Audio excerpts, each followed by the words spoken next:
Last में हमने detectors topic तक छोड़ा था। डिटेक्टर्स में 2 डिटेक्टर रिमेनिंग रह गए थे, फ्लेम आयोनाइजेशन डिटेक्टर और इलेक्ट्रॉन कैप्चर डिटेक्टर। ये दोनों डिटेक्टर्स आज देख लेते हैं। तो फ्लेम आयोनाइजेशन डिटेक्टर तो मैंने स्टार्ट कर दिया था, थोड़ा सा इसका डिस्क्रिप्शन दे दिया था कि ये क्या है, इसका वर्किंग प्रिंसिपल क्या है। तो मैंने बताया था कि किसी ऑर्गेनिक कंपाउंड का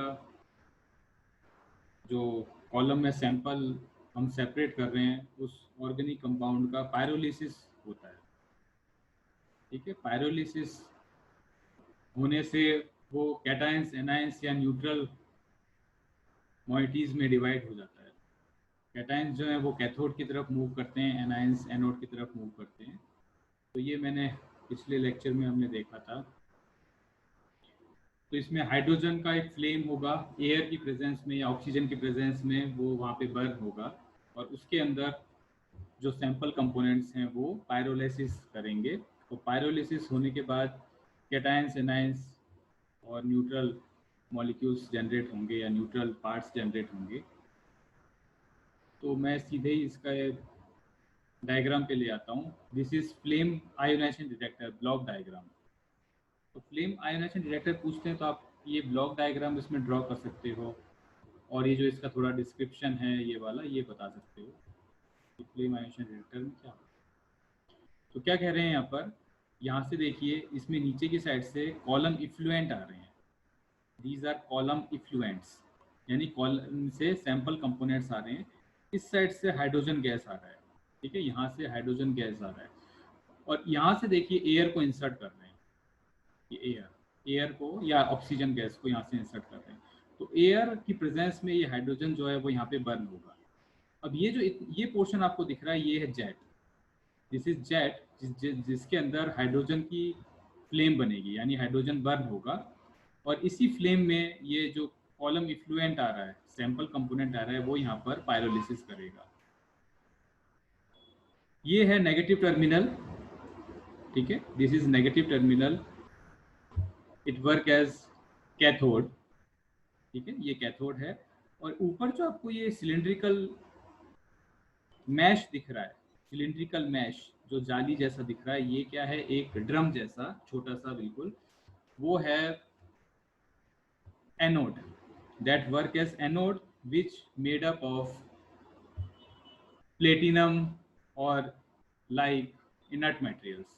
जो इनर्ट मेटल्स होते हैं, इनर्ट मेटल्स जैसे प्लेटिनम, गोल्ड हो गया, इनका एक मैश, एक जाली टाइप का छोटा सा एक सिलिंड्रिकल एक नेटवर्क है, और ये यहाँ पर इस टर्मिनल से जुड़ा हुआ है। तो ये एक्चुअली तो यहाँ पे पॉजिटिव टर्मिनल से जुड़ा हुआ है, ये नेगेटिव टर्मिनल से। तो ये काम करता है एज अ कैथोड और ये काम करता है एज अ एनोड। तो जो कैटायंस जनरेट होंगे वो कैथोड की तरफ जाएंगे, यानी जेट पर डिपॉजिट होते हैं, यानी जेट की तरफ आते हैं, और जो एनायंस होते हैं वो इस जो ये जाली है, जो ये मैश है, जो ये प्लेटिनम का, इसकी तरफ मूव करते हैं। तो उसके फ्लो से, कैटायन एनायंस के फ्लो से यहाँ पर क्या होता है, एक करंट जनरेट होता है। वो करंट जो जनरेट हो रहा है उसी को ही इलेक्ट्रिकल सिग्नल फॉर्म में वहाँ पे रिकॉर्ड कर लिया जाता है, वो स्क्रीन पर हमको सिग्नल के फॉर्म में दिखाई देता है। अगर यहाँ पे सैंपल का अमाउंट ज़्यादा है, यानी कंपोनेंट जो पहुँचा डिटेक्टर में, उस कंपोनेंट का अमाउंट ज़्यादा है, तो वहाँ पर पायरोलिसिस भी ज़्यादा मॉलिक्यूल्स का होगा, तो ज़्यादा कैटायंस एनायंस जनरेट होंगे। तो उसी के अकॉर्डिंग वहाँ पर ज़्यादा करंट फ्लो होगा, तो हमें बड़ा बड़ा पीक मिलेगा। ठीक है, आगे समझ में, तो वो सीधे उसका क्वांटिटी और क्वालिटी से रिलेटेड है, क्वांटिटेटिव और क्वालिटेटिव एनालिसिस से रिलेटेड है। तो यहाँ पे मटेरियल्स बताएं आपको, जो सिलिंड्रिकल जेट ये नीचे की साइड है, प्लेटिनम और क्वार्ट्ज का ये मैश ये ऊपर की तरफ है, दैट इज एनोड। तो ये बस इसका डिस्क्रिप्शन आपको बता देना है। Now advantage and disadvantage of this detector. Flame ionization detector क्या एडवांटेज होंगे, ये भी इनएक्सपेंसिव है, मतलब सस्ता पड़ता है डिटेक्टर जीसी इंस्ट्रूमेंट में। जैसे हमने पहले वाला देखा था थर्मल कंडक्टिविटी डिटेक्टर, तो थर्मल कंडक्टिविटी डिटेक्टर भी सस्ता था, इनएक्सपेंसिव था, ये भी इनएक्सपेंसिव है। ठीक है, इसकी लो मेंटेनेंस करनी पड़ती है। सिर्फ एक मेंटेनेंस इसमें क्या की जाती है कि जो जेट है, फ्लेम आयोनाइजेशन डिटेक्टर में जो जेट है, जहाँ पर हाइड्रोजन फ्लेम बर्न होती है, जलती है, जहाँ पर कंपोनेंट्स का पायरोलिसिस होता है, वो जेट जो है वो टाइम के साथ में क्या होता है वहाँ पर, वो एक कार्बन ब्लैक जमता जाता है, कार्बन ब्लैक, काला काला कार्बन ब्लैक जमता जाता है, तो बस उसको क्लीन करना पड़ता है। तो that is a little maintenance is required for this FID।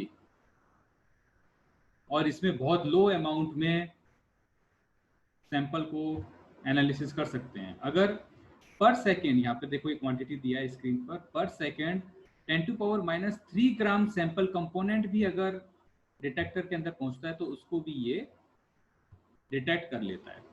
पर इसके कुछ डिसएडवांटेज हैं। डिसएडवांटेज क्या होंगे कि this detector does not work with inorganic compounds.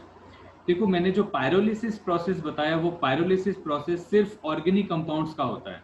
Inorganic compounds या बहुत सारे ऐसे कंपाउंड्स स्टेबल मॉलिक्यूल्स हैं जिनका पायरोलिसिस नहीं होता। तो ये इसका वर्किंग प्रिंसिपल ही पायरोलिसिस पे बेस्ड है।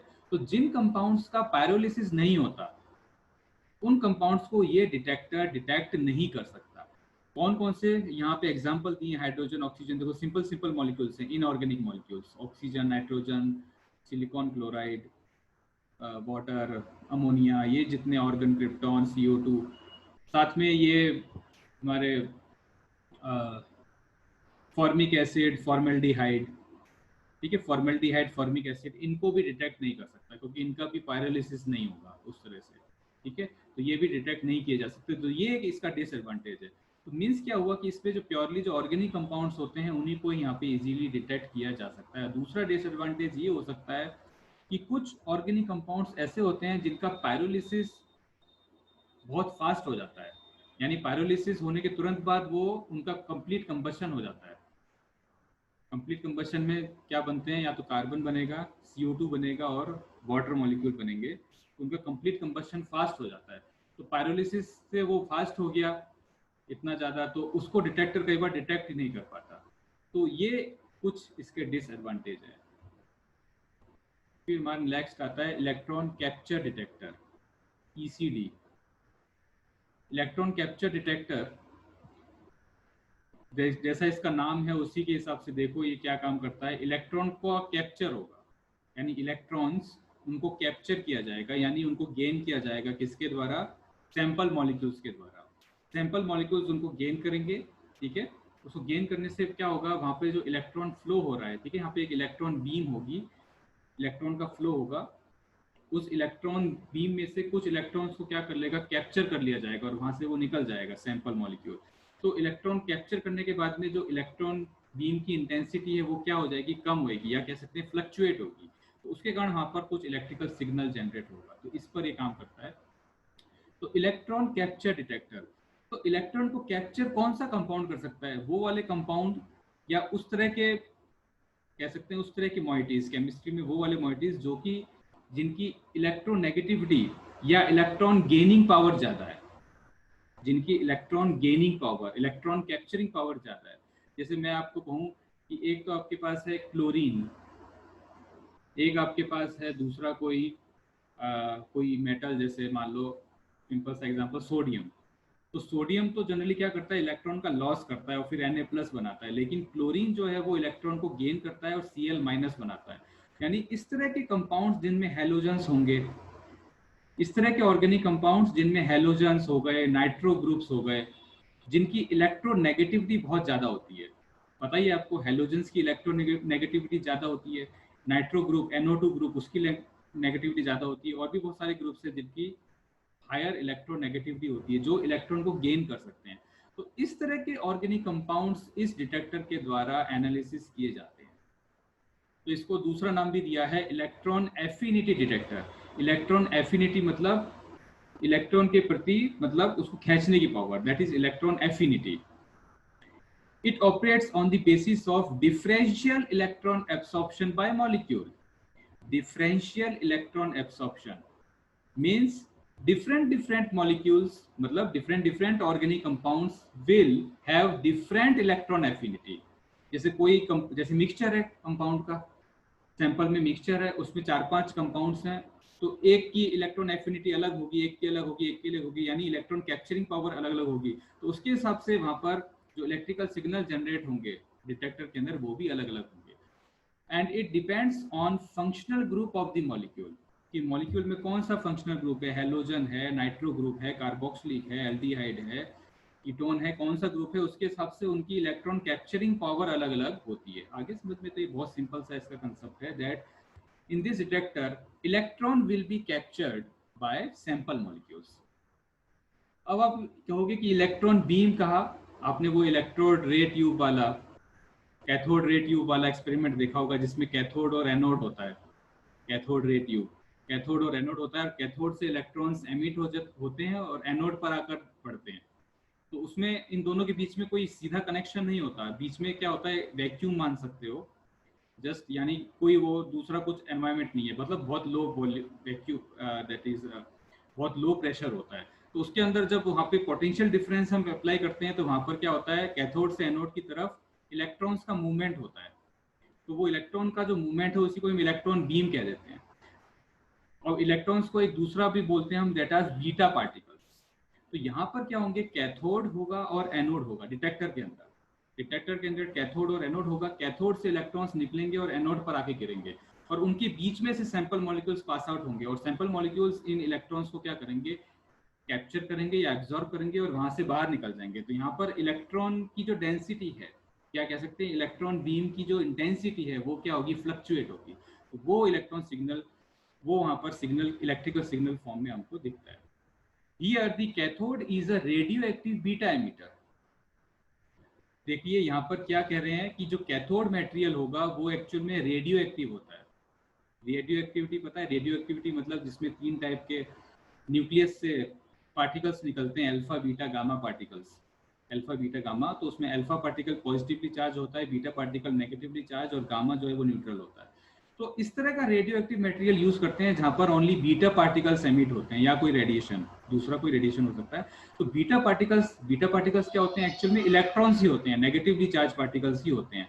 तो वो यूज क्यों किया, क्योंकि कैथोड और एनोड जो है उससे इजीली इलेक्ट्रॉन्स वो छोड़ सके, जिससे वो इलेक्ट्रॉन बीम जो है वो बहुत इंटेंस बन सके और इजीली इलेक्ट्रॉन छोड़ सके, और हमको लो पोटेंशियल डिफरेंस लगाना पड़े, जिससे वो इलेक्ट्रॉन जो है वो इजीली एनोड तक पहुंच सके। तो यहाँ रेडियो एक्टिव मटेरियल यूज किया जाता है।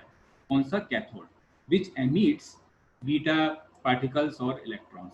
दीज इलेक्ट्रॉन्स अप्रोचेस एनोड, ये एनोड की तरफ पहुंचते हैं, तो उससे वहां पे क्या फ्लो होता है, इलेक्ट्रॉन बीम।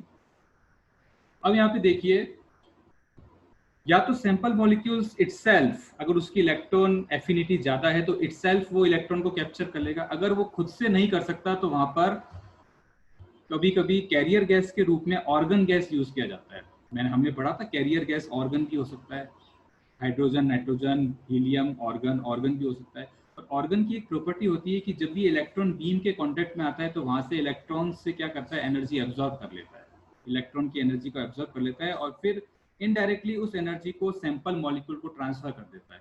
तो ये मैकेनिज्म भी यूज होती है इसमें। यहाँ पर मॉलिक्यूल्स डायरेक्टली एनर्जी को एब्जॉर्ब नहीं कर सकते इलेक्ट्रॉन से, यानी कह सकते हैं डायरेक्टली इलेक्ट्रॉन को एब्जॉर्ब नहीं कर सकते, तो इनडायरेक्टली वो ऑर्गन के थ्रू वहां पर काम करते हैं। ठीक है, तो ये इसका एक बेसिक फिनोमिना है। क्वालिटेटिव और क्वांटिटेटिव दोनों टाइप के मेजरमेंट होंगे। अब किस तरह के कंपाउंड्स को जनरली यहाँ पर एनालिसिस किया जाता है, वो होते हैं हैलोजिनेटेड कंपाउंड्स। सबसे ज्यादा जो एनालिसिस इस डिटेक्टर के द्वारा होता है वो है हैलोजिनेटेड, यानी फ्लोरीन, क्लोरीन, ब्रोमीन, आयोडीन, इस तरह के कंपाउंड्स, इस तरह के हैलोजन कंटेनिंग कंपाउंड्स हैं, उनके लिए ये ज्यादा यूज होता है क्योंकि इनकी इलेक्ट्रॉन गेनिंग पावर, एफिनिटी बहुत ज्यादा होती है। तो हैलोजिनेटेड पेस्टिसाइड्स जो भी एनवायरनमेंट के अंदर, ये एप्लीकेशन बहुत इंपॉर्टेंट है, हमेशा पूछते हैं, एनवायरनमेंट के अंदर जो भी हैलोजिनेटेड पेस्टिसाइड्स होते हैं उनका अगर एनालिसिस करना है, जैसे सॉइल के अंदर कोई पेस्टिसाइड्स हैं हैलोजिनेटेड, यानी उनमें हैलोजन है, तो उनका एनालिसिस करना है तो उसके लिए ये वाला डिटेक्टर यूज किया जाता है। या फिर एनवायरनमेंट के अंदर भी हैलोजिनेटेड कंपाउंड्स होते हैं, पॉल्यूटेंट्स होते हैं, जैसे आपने क्लोरोफ्लोरोकार्बन सुना होगा, क्लोरोफ्लोरोकार्बन, उसके अंदर हैलोजेंस हैं।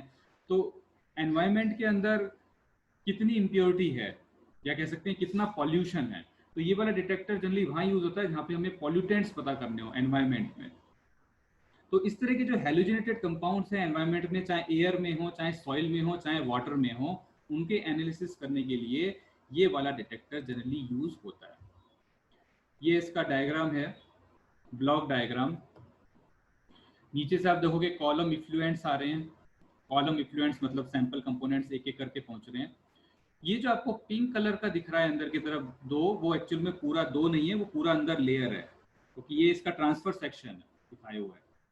इस डिटेक्टर का ट्रांसफर सेक्शन एक्चुअल में पूरा देखोगे तो सिलिंड्रिकल है, इसमें जो इनर लाइनिंग है वो पूरी की पूरी रेडियो एक्टिव बीटा एमिटर की बनी है। रेडियो एक्टिव बीटा एमिटर जो कि यहाँ पर कैथोड है, नेगेटिवली चार्ज कैथोड है। इसका जो मटेरियल है जनरली कौन सा यूज होता है, निकल 63। ये आइसोटोप है एक निकल का जो रेडियो एक्टिव होता है, जिसका एटॉमिक वेट 63 है। That is work as beta emitter, radio active beta emitter. तो निकल की यहाँ पे कोटिंग होती है निकल 63 की, तो वो एक मेटल हो गया दैट इज नेगेटिवली चार्ज। और बीच में एक एनोड लटका हुआ है, देखो यहाँ एकदम सेंटर में एक जाली जैसा, वो किसी भी इनर्ट मेटल का, जैसे प्लेटिनम हो गया, इस तरह के इनर्ट मेटल का बना होगा। वो किसका काम करेगा, एनोड का। तो जब भी कॉलम इफ्लुएंट्स देखो यहाँ से पास आउट होंगे, तो ये डिटेक्टर तो पहले से चालू है, पहले से स्टार्ट कर दिया है, तो यहाँ से इलेक्ट्रॉन्स एमिट होंगे कैथोड से और एनोड पर आके गिरेंगे। ठीक है, तो कैथोड से एनोड के बीच में क्या बनेगा, एक इलेक्ट्रॉन बीम। इलेक्ट्रॉन बीम जैसे कॉलम इफ्लुएंट्स यहाँ से पास आउट होगा, तो वो यहाँ से इलेक्ट्रॉन बीम में से बहुत सारे इलेक्ट्रॉन्स को क्या कर लेगा, कैप्चर, इलेक्ट्रॉन्स को कैप्चर कर लेगा। इलेक्ट्रॉन कैप्चर करके तुरंत यहाँ से एग्जॉस्ट हो जाएगा, लिखा है एग्जॉस्ट, यहाँ से तुरंत बाहर निकल जाएगा। तो जैसे उसने कुछ इलेक्ट्रॉन्स को एब्जॉर्ब किया, तो इलेक्ट्रॉन्स को एब्जॉर्ब करने के बाद में जो वहां पर करंट फ्लो हो रहा था, एक तरह से इलेक्ट्रॉन का फ्लो मतलब करंट का फ्लो, जो करंट का फ्लो हो रहा था, उस करंट के फ्लो में क्या होगी, कमी आएगी, या कह सकते हैं कुछ फ्लक्चुएशन आएगा। उस फ्लक्चुएशन को ये डिटेक्टर जो है वो रिकॉर्ड कर लेगा। आगे समझ में क्या कैसे काम कर रहा है। अब अगर इफ्लुएंट जो है वो ज्यादा कंसंट्रेशन में आ रहा है, इफ्लुएंट का अमाउंट ज्यादा है, तो ज्यादा इलेक्ट्रॉन एब्जॉर्ब होंगे, तो उसके हिसाब से हमें पीक ब्रॉड मिलेगा। अगर कम अमाउंट है तो शार्प पीक मिलेगा, छोटा पीक मिलेगा। आगे समझ में। और अलग अलग, क्योंकि रिटेंशन टाइम के हिसाब से वो मिलते हैं, रिटेंशन टाइम के हिसाब से एक एक करके इफ्लुएंट्स पहुंचते हैं, तो वहां पर वो क्वालिटेटिव एनालिसिस भी बता देता है। तो this is the simple working of this electron capture detector. Now it's advantage and disadvantage. Advantage तो एक यही है कि मोस्टली ये जो है एनवायरमेंटल जो सैंपल्स हैं, यानी सॉइल सैंपल, वाटर सैंपल, या एयर में से किसी तरह से सैंपल लिया है कुछ किसी टेक्निक से, उन पॉल्यूटेंट्स को हेलोजिनेटेड पॉल्यूटेंट्स को फाइंड आउट करने के लिए, उनकी कंसंट्रेशन कितनी है सॉइल में या वाटर में, उसको फाइंड आउट करने के लिए किया जाता है। So it is selectively respond to halogen containing organic compounds. Okay, only halogen वाले कंपाउंड्स हैं उनके लिए ये यूज होता है, जैसे पेस्टिसाइड्स हो गए, पॉलीक्लोरिनेटेड बाइफेनाइल्स हो गए, या फिर ये हाईली सेंसिटिव है हेलोजेंस के लिए, पेरोक्साइड्स के लिए, नाइट्रो ग्रुप्स के लिए, क्विनॉन्स के लिए, या जितने भी फंक्शनल ग्रुप्स देख रहे हो, ये इन सब की इलेक्ट्रॉन कैप्चरिंग पावर, या कह सकते हो इलेक्ट्रोनेगेटिविटी बहुत ज़्यादा होती है, मतलब इलेक्ट्रॉन को इजीली ये गेन कर लेते हैं। तो इस तरह के कंपाउंड्स यहाँ पर डिटेक्ट कर सकते हैं। लेकिन जिन कंपाउंड्स की इलेक्ट्रॉन कैप्चरिंग पावर नहीं होती, जैसे सिंपल हाइड्रोकार्बन्स हो गए, अल्कोहल्स हो गए, एमीन्स हो गए, तो आपको पता है ना, एमीन्स और अल्कोहल्स तो इलेक्ट्रॉन डोनेट करते हैं, ऑक्सीजन और नाइट्रोजन एटम तो इलेक्ट्रॉन डोनेट करते हैं, एज अ बेसिक होते हैं, बेसिक प्रॉपर्टी शो करते हैं। तो इस तरह के कंपाउंड्स इस डिटेक्टर के द्वारा डिटेक्ट नहीं हो सकते। ठीक है ना, यानी आप एक कह सकते हो कि जो कंपाउंड्स की एसिडिक नेचर है, जो इलेक्ट्रॉन को गेन कर सकते हैं, वो तो डिटेक्ट हो सकते हैं, लेकिन जिनकी ये प्रॉपर्टी नहीं होगी वो यहाँ पर डिटेक्ट नहीं किए जा सकते। आइए समझ में। तो ये एक आपका हो गया। तो जो थर्ड यूनिट है, थर्ड यूनिट में जो पहला टॉपिक है गैस क्रोमेटोग्राफी, वो तो फिनिश कर दिया। फिर मैं दूसरा टॉपिक अभी स्टार्ट करूंगा, वो है HPLC, high performance liquid chromatography, HPLC। तो HPLC में सिर्फ इतना डिफरेंस है कि उसमें मोबाइल फेज जो है वो लिक्विड होगा। गैस क्रोमेटोग्राफी में मोबाइल फेज कैसा था, गैस, लेकिन यहाँ लिक्विड क्रोमेटोग्राफी में मोबाइल फेज लिक्विड होगा। इसका मतलब जो सैंपल होगा वो भी वहाँ पे लिक्विड होगा।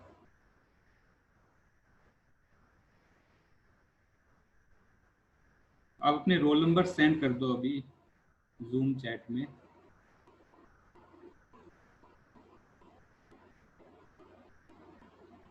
फिर HPLC थोड़ा सा स्टार्ट कर देता हूँ। अभी किसी को क्वेश्चन पूछना है कोई?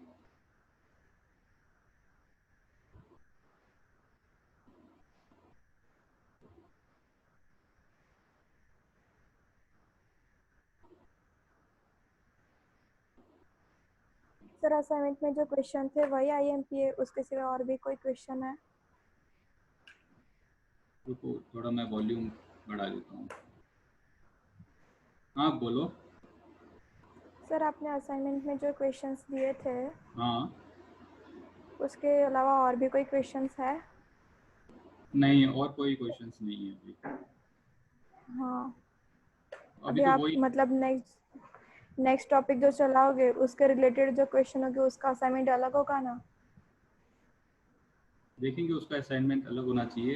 पर अगर ये एकदम सही तरह से हो गया तो देखेंगे कि है ना, जो इंटरनल एग्जाम होंगे उसमें सिर्फ मैं गैस क्रोमेटोग्राफी में से ही पूछूं क्वेश्चन।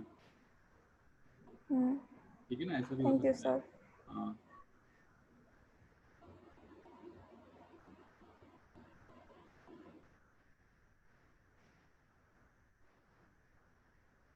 तो थोड़ा सा मैं डिस्कशन इसका कर लेता हूँ, HPLC का, हाई परफॉर्मेंस लिक्विड क्रोमेटोग्राफी।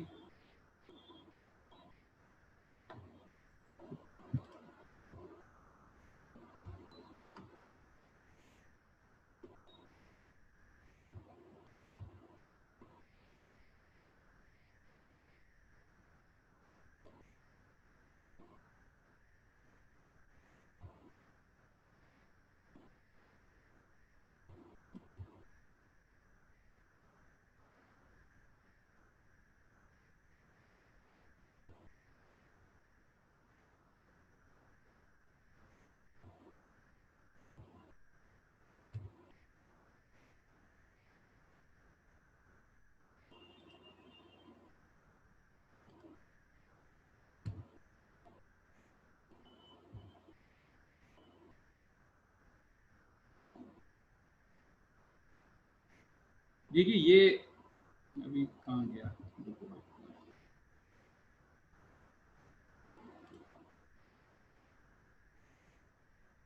ये शायद मैंने बताया होगा, ये YouTube चैनल पे भी मैंने डाल दिए हैं लेक्चर्स, उस पर भी आप जाके देख सकते हो।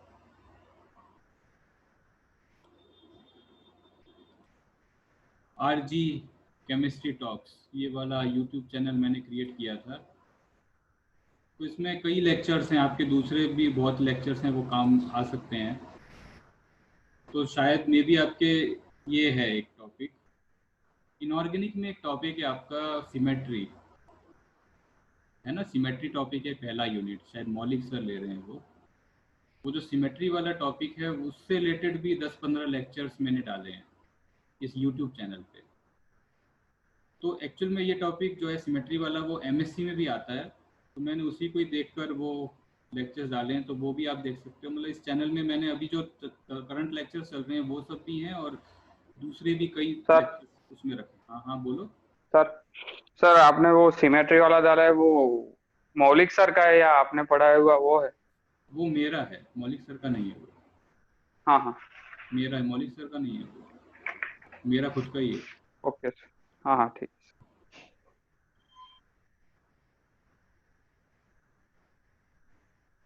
तो HPLC high performance liquid chromatography, देखो मोबाइल फेज क्या होगा, लिक्विड, सैंपल भी क्या होगा, लिक्विड, लेकिन यहाँ पे स्टेशनरी फेज जो है वो वैसा ही होगा जो उसमें था गैस क्रोमेटोग्राफी में।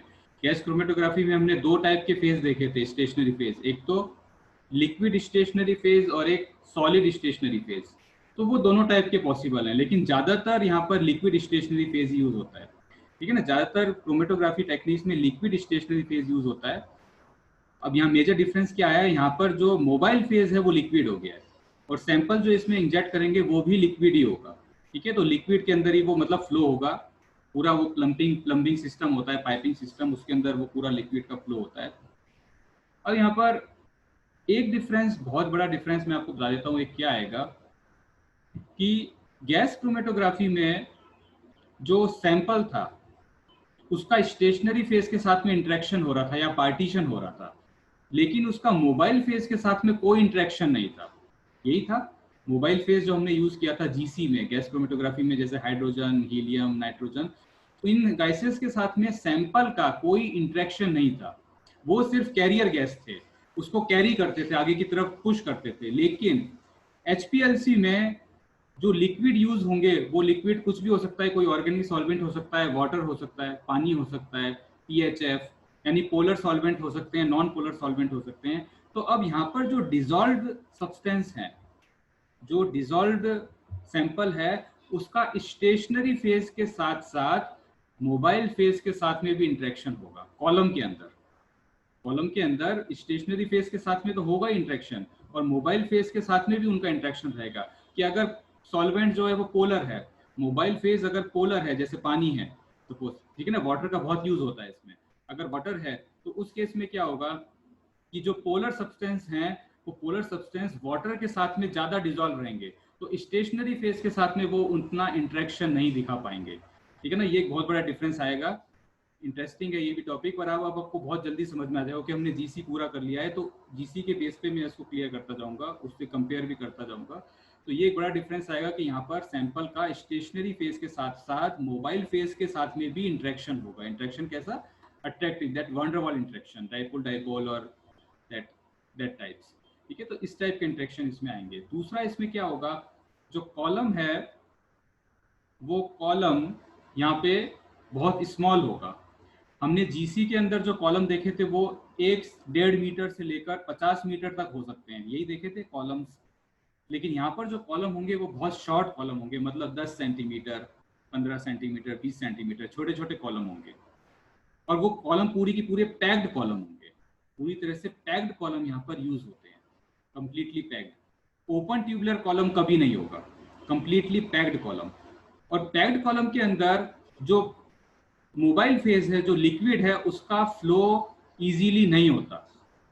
मतलब अगर जैसे मैंने कहा ना, जैसे उसमें तो गैस था, तो गैस का फ्लो तो आराम से होता है क्योंकि गैस प्रेशर के साथ में आगे बढ़ती है, लेकिन लिक्विड नहीं बढ़ता, लिक्विड तो वहीं रुका रहेगा। तो लिक्विड को उस कॉलम में के थ्रू पास आउट करने के लिए, क्योंकि मोबाइल फेज लिक्विड है, तो उस लिक्विड को वहां कॉलम के थ्रू पास आउट करने के लिए बहुत ज्यादा प्रेशर अप्लाई करना पड़ता है। यानी इस इंस्ट्रूमेंट में, HPLC इंस्ट्रूमेंट में पंप्स यूज होते हैं, स्ट्रॉन्ग पंप्स यूज होते हैं, जो कि हाई प्रेशर के साथ में लिक्विड को पुश करते हैं कॉलम के अंदर। और वो जो उसका प्रेशर होता है पुश करने का, वो बहुत ज्यादा होता है, मतलब 100 एटमॉस्फेयर या 200 एटमॉस्फेयर के आसपास इनके बीच में रहेगा। समझ गए? 100 एटमॉस्फेयर। हमारा जो एनवायरनमेंट का जो प्रेशर होता है कितना होता है? 1 एटमॉस्फेयर। तो 100-200 एटमॉस्फेयर के बीच में इतना प्रेशर अप्लाई करना पड़ता है, तब जाकर वो लिक्विड जो है वो उस कॉलम के जो स्टेशनरी फेज है उसके अंदर से पास आउट हो पाता है, और फिर वहां पर वो सेपरेशन होता है। ठीक है, तो ये एक बहुत बड़ा डिफरेंस आएगा।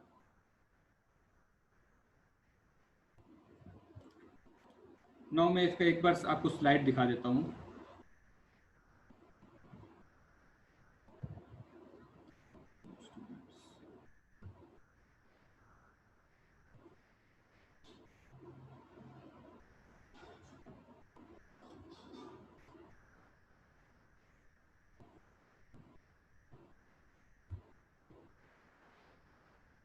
थोड़ा सा अभी फास्ट ही चलेंगे हम, क्योंकि अभी 15 अगस्त तक तो सिलेबस ये वाला करना पड़ेगा, 3rd यूनिट का। देखेंगे कोई एक्स्ट्रा क्लासेस कर लेंगे।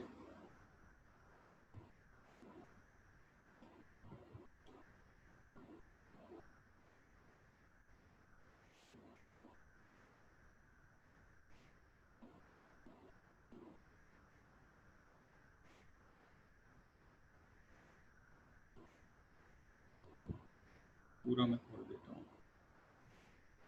ये है, मैंने एक एनिमेशन लिया है अभी, जस्ट लाइक आपको इमेजिन हो जाएगा कि क्या इंस्ट्रूमेंट है।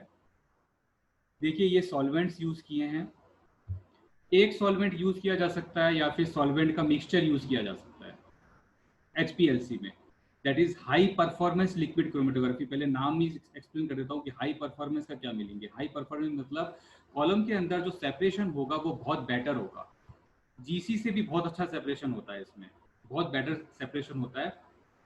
दूसरा इसका एक टर्म आता है हाई परफॉर्मेंस, तो समझ गए कि सैंपल कंपोनेंट्स बहुत अच्छे से रिजॉल्व होंगे, अच्छे से आगे जाके फिर डिटेक्ट होंगे।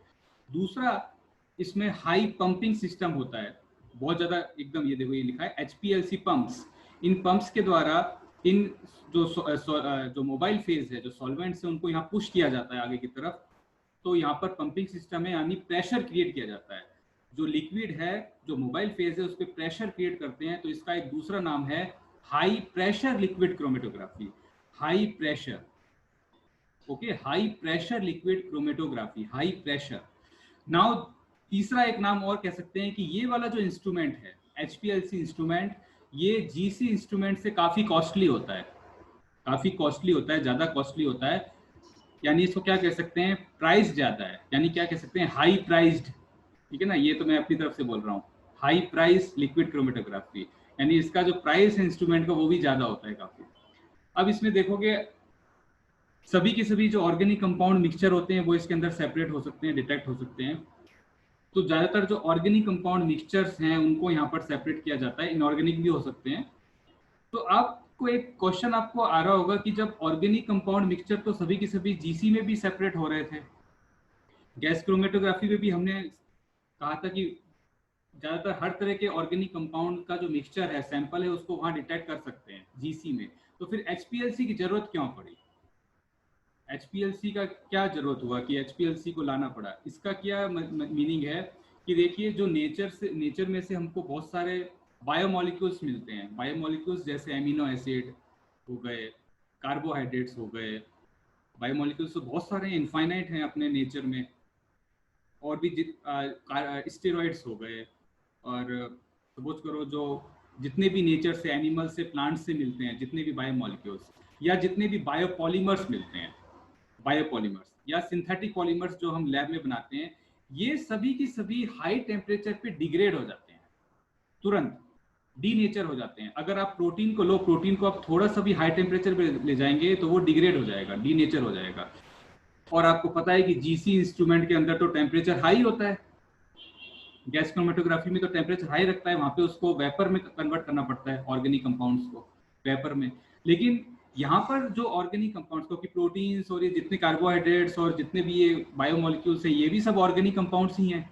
तो इन ऑर्गेनिक कंपाउंड्स को हम वेपर में कन्वर्ट नहीं कर सकते। अगर वेपर में कन्वर्ट कर दिया तो ये इनका जो एक्चुअल जो स्ट्रक्चर है वो खराब हो जाता है, मतलब ये डीनेचर हो जाते हैं, एमिनो एसिड्स हो गए और बहुत सारे ऑर्गेनिक कंपाउंड्स। इसी तरह से पॉलीमर्स, जो पॉलीमर्स होते हैं वो भी हाई टेम्परेचर पे उनका जो स्ट्रक्चर है वो चेंज हो जाता है।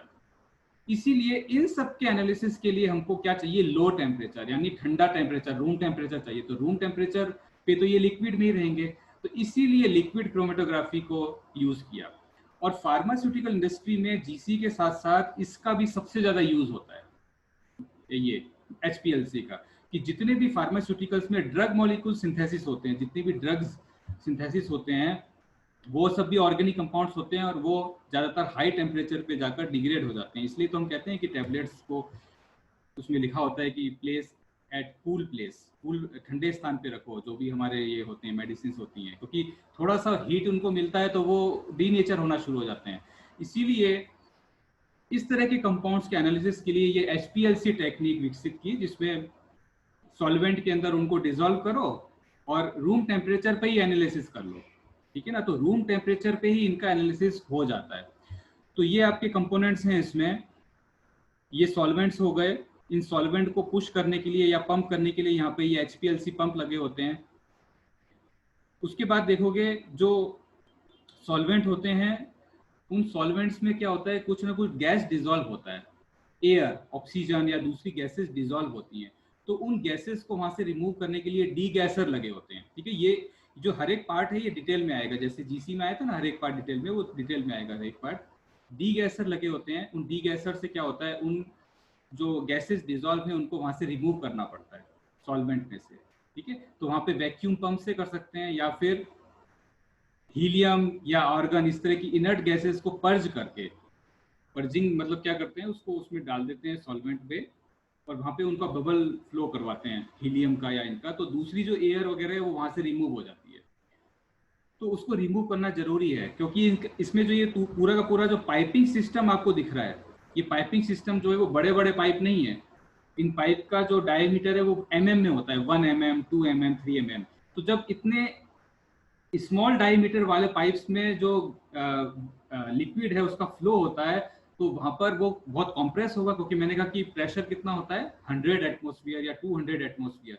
तो इतने ज्यादा प्रेशर पे जो सॉल्यूशन होता है या कह सकते हैं सॉल्वेंट होता है वो क्या होता है, कॉम्प्रेस होता है। तो कॉम्प्रेस होने से क्या होगा, उसमें से जो सॉल्यूबल एयर वगैरह है वो वहाँ पे बबल्स क्रिएट कर देगा, और वो बबल्स जो हैं वो कॉलम में और आगे जाके प्रॉब्लम क्रिएट करते हैं। सैंपल में एनालिसिस नहीं होता तो वहाँ पे डी गैसर यूज होता है। उसके बाद देखो यहाँ पर सॉल्वेंट मिक्सिंग वाल्व दिख रहा है आपको, सॉल्वेंट मिक्सिंग वाल्व।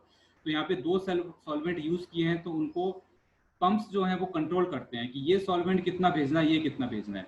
जनरली क्या होता है, एक ही सॉल्वेंट यूज होता है, लेकिन कभी कभी क्या होते हैं कि सैंपल में इस तरह के कंपोनेंट्स होते हैं जिनकी पोलर नेचर बहुत अलग अलग होती है। कुछ क्या है बहुत नॉन पोलर हैं, कुछ ज़्यादा पोलर हैं, कुछ और भी ज़्यादा पोलर हैं।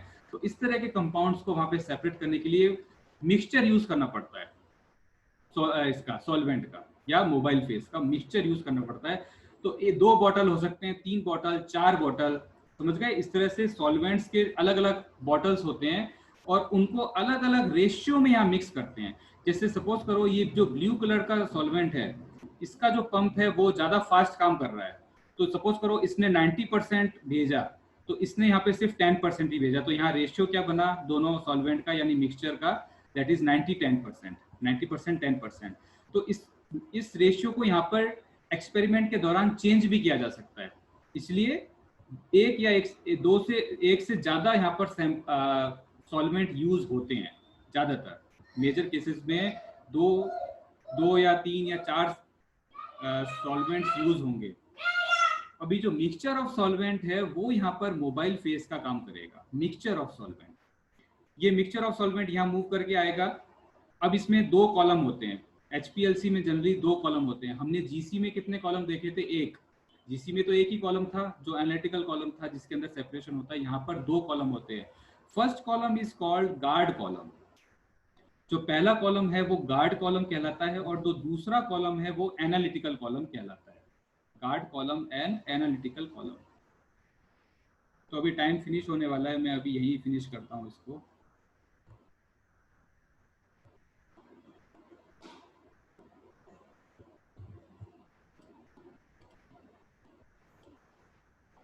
आगे मैं थोड़ा बस अभी HPLC मतलब 4-5 लेक्चर लगेंगे, उसमें मैं कर दूंगा। बस आपको अब मैं थोड़ा फास्ट चलूंगा तो आपको समझ में आएगा, क्योंकि आगे समझ में GC का इंस्ट्रूमेंट और HPLC का इंस्ट्रूमेंट बहुत एक जैसा ही है। वहां पे बस गैस है, यहाँ पर क्या है, लिक्विड है। बस उसमें थोड़ी बहुत उसमें चेंजेस आएंगे, बाकी सेपरेशन प्रोसेस सेम है।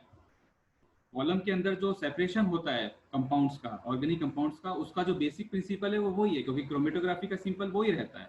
क्रोमेटोग्राफी का जो बेसिक प्रिंसिपल है वो वही है, उसमें कोई चेंज नहीं आता।